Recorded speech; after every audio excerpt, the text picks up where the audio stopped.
What's going on, guys? I'm Steve. Welcome back to the channel. Welcome back to another video. If it's your first time stopping by the channel, hit that subscribe button. Trust me, you won't regret it. If you're a returning subscriber, as always, guys, welcome back. And I do appreciate support. Guys, I'm rounding out my last day here in Charlotte, North Carolina. Shout out Charlotte. Show crazy love. You know what I'm saying? And I'll be back in Houston tomorrow afternoon. And we'll be back in our own settings to do what we do. But I got breaking news out of Bensonhurst, New York. Shout out. And this story right here is hard to believe. But then again, nowadays, crazy is normal. This story I'm about to tell you just broke. And it's about, this supposedly happened this morning, Sunday morning, 10:15 a.m. Where a uncle, man not pictured, by the name of Lu Chin Chi or whatever, 49 years old, attacked his nieces, ages 16, 13, 11, and 8, with a meat cleaver. They're lucky to be alive because one of them had enough sense to call 911. And this man, you know, was shot on the spot. Now, I don't know his condition, if he's alive or dead, but they got a small police press conference where they explained everything out in the open. Once they show his face, you guys can expect the update either today or tomorrow with my commentary. But for now, this small press conference, this is what they got, guys. Check it out. There is Police Commissioner Jessica Tisch walking up to the microphone. Let's listen in. Good? Good, Frank? All right. Good afternoon. I'm Commissioner Jessica Tisch. I am joined today by Chief of Department John Schell, Assistant Chief Frank Giordano from Patrol Bureau Brooklyn South, and Deputy Chief Rohan Griffith from our Force Investigation Division. A horrific scene this morning inside a Bensonhurst home in the 6-2 precinct, and a family devastated by unspeakable violence. The information I'm about to provide is preliminary, and it is, of course, subject to change. At approximately 10:15 this morning, a heartbreaking call came into 911 for an assault in progress. The 11-year-old caller stated that she and her siblings had been stabbed by her uncle. She did not know her address. Quick-thinking police communications technicians at the 911 call center used the technology at their disposal to get an address from the location of the phone that the child was using. Based on that information, officers responded to 1671 84th Street in the confines of the 6-2 precinct. When officers and EMS arrived, they were led into the first floor by an uninjured child and led into a small vestibule facing 2 more doors. At that point, they heard screams coming from behind the door to their left and immediately began forcing their way into the apartment, kicking down the door.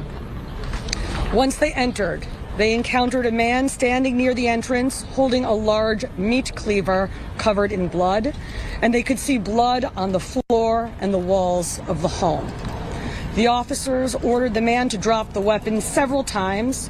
He refused and advanced towards them.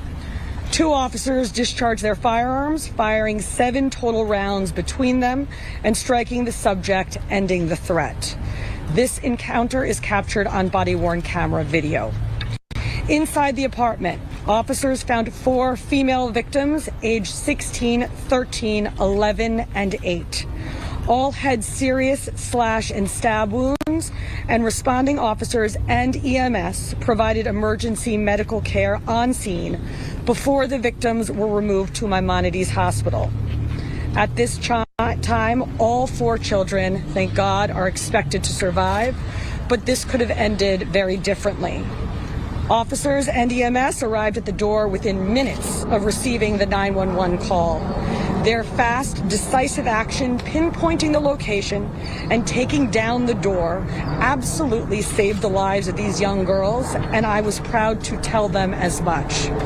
Seconds matter in these situations, especially when dealing with multiple stab wounds, and our officers did not hesitate for a moment. I also want to speak of the heroics of the children involved. The 11-year-old 911 caller, who herself was a victim, hid in a room to call the police, and a young uninjured boy ran in to alert a neighbor. Our cops were removed to Lutheran Hospital for evaluation, and I visited them there a few moments ago to check on them and to personally thank them. I am happy to report that they are going to be fine. Here's what we know about the perp at this time. His name is Lung Chen Chen, 49 years old. His exact relationship to the victims is under investigation, but we believe that he is a relative. He was also treated on scene and transported to Maimonides Hospital in critical condition. 2 knives were recovered, 1 large cleaver in Mr. Chen's possession, and another bloody knife was found in another room. Obviously, the motive behind this horrific attack is still under investigation, and we will provide more information when we have it. According to family members, though, Chen does have a history of mental illness. And we can tell you that there seems to be no prior DV history at this location. But here is the bottom line. Right now, we have 4 children who are still alive because of the quick thinking and decisive action of your NYPD officers and EMTs. I want to thank and commend all involved, responding officers, EMS, the 911 call center personnel, hospital staff, and everyone who worked together to save these girls' lives. These are true heroes, and they did an exceptional job today. We are now happy to take any questions you might have.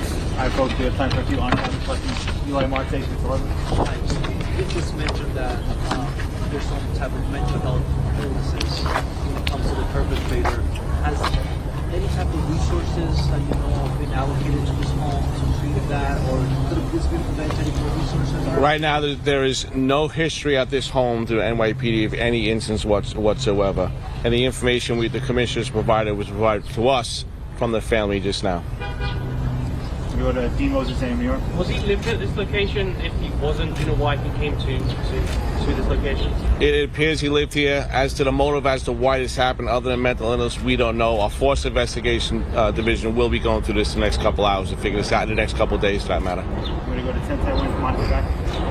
How many other people were living in the house at the time? Right now, we don't know in totality, but we know there was 5 children in there, 4 hurt, and a young man who so bravely went to the neighbors to alert the neighbors to call us, and also that 11-year-old who went to that room and made that call. Quite heroic on their behalf. So just for clarification, 5 children and the attacker? 5 children, 4 hurt. One's a young man, went to the neighbors, and the attacker. You're correct. Any other questions? Was one of the people, Kevin Sheehan here. was one of the people that was attacked, you said that as far as you know? We're going to work through that as to exactly who is who in that apartment. Any other? I'm going to go to the... We were the parents of the kids? Well, this might be the father of some of them or the uncle. Again, we're going to work through that, and we believe the mother was out of the house. All right, folks, thank you very much. Thank you for your time. Thank you.